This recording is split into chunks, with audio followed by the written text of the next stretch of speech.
Have you ever wondered what gives artists, speakers, athletes, and other successful people their edge? What tools do they rely on to stand out and beat the competition? Well, one answer is the topic of today's video, mental training and visualization. These two techniques are taught by top performance coaches as a way to hone your skills and improve your craft, even when you're not on stage, on the court, or in the studio. Study after study has proved their effectiveness, but you have to do it right to experience the benefits. So in today's video, I'll be sharing 3 key tips for optimizing your mental training and visualization, all based on Andrew Huberman's work, whose podcast on the topic is linked in the description box below. But first, what is mental training and visualization? Well, these are powerful techniques that involve practicing skills in your head to get better at them in the real world. Anyone can use them no matter what their goal is. The idea is that you imagine in as much detail as possible performing an action like stepping out in front of a crowd or kicking a football in a way that it would happen if everything went perfectly, and you imagine this in your head over and over again. When doing this, you help your brain get used to the experience and you train it for success, boosting your chances of actually succeeding in real life. So let's look at what the science says about how to get the most out of your mental training and visualization. The first tip is to keep them brief and simple. A comprehensive look at research on mental training was conducted in 2011. They found that it's best to spend about 15 seconds visualizing at a time, and if the action takes less than that amount of time to perform, it's best if it's repeated as many times as possible within a 15-second window. So for example, let's say you're practicing playing a guitar chord, which might only take 5 seconds to visualize. In this case, you should visualize this 3 times in one go, and then you should rest for 15 seconds, and then you should repeat it by visualizing playing the chord 3 times again.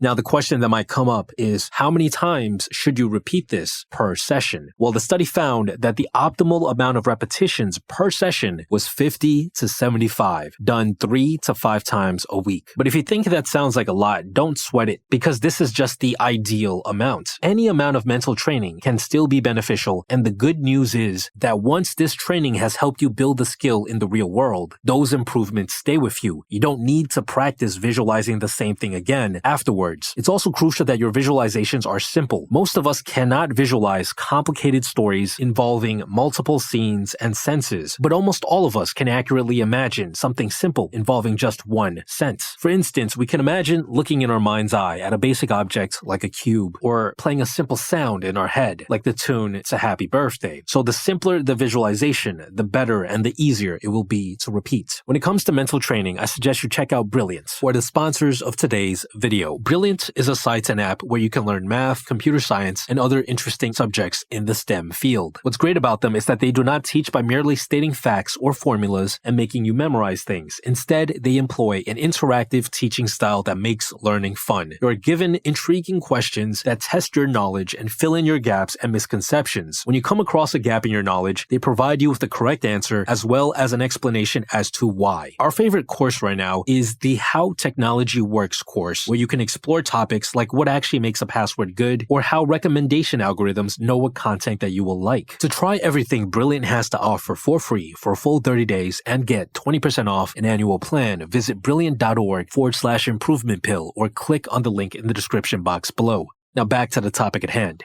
Tip number 2 is to label your visualizations. Assigning mental labels to our actions when visualizing also makes our mental training more effective. We find it easier to imagine and remember detailed visual scenes if they have a label that we recognize from our real-world experience. If you ever wanted to know why memories can be so strange and why 2 people can see the same thing but come away with totally different memories, this is it. The labels that we assign influence our memory. One person might see something far away and fuzzy in the sky and label it as a bird. Someone else might see the same thing and label it as a plane. If the 2 people tried to recall what they saw, they would remember the object differently. The point of all of this is that the mental labels that we use to make sense of our experiences play a significant role in helping us visualize them well. And mental training is most effective when we can easily transfer the labels we assign to our visualization to real-world experiences. For example, when you want to get better at shooting a basketball from a certain distance, you can call this particular particular shot, basketball shot A, and practice it by visualizing in your head. Then when training for real later, you can say to yourself, basketball shot A, and this will help you transfer the training that you've done mentally to the real life court. Your brain will be better at remembering the training and shifting into the right gear. But remember, the visualization has to be based on reality. You can't mentally practice a shot that would be impossible to make in the real world and expect the same to happen on the court. The final tip is that you must combine mental training with real-world practice. You've probably heard that our brains can't tell the difference between imagining something and doing it for real. And in some ways, this is true, but not when it comes to learning and performance. We have to learn something for real before we can visualize it effectively. According to Andrew Huberman, we know this from studies on images that we can view in different ways. You might have seen them. A classic one is a vase that looks like two faces from the side, depending on how you perceive it. Researchers found that we are able to flick back and forth between the two perceptions when looking at the image in real life. But brain scans show that we cannot imagine them in our heads. However, if we draw or trace the image, fascinatingly, we can. Real-world learning makes the image vivid enough to the point where we can see it so clearly that we can move it around in our imagination. Our mental training and visualization will always be more effective when based on something that we've already learned at least once in real life. However, don't worry if you're using mental training to practice something that you haven't done for a while. Maybe you took a break from practicing the skill. Mental training cannot replace real-world training, but it is much better than no training at all. In fact, it is common for athletes to use mental training to stay sharp when they're sick or recovering from an injury. And there you have it. This is how you use mental training and visualization to better your skills and also better your performance in real life. I hope you found this video helpful. Let me know what you think in the comments down below. Besides that, guys, stay tuned.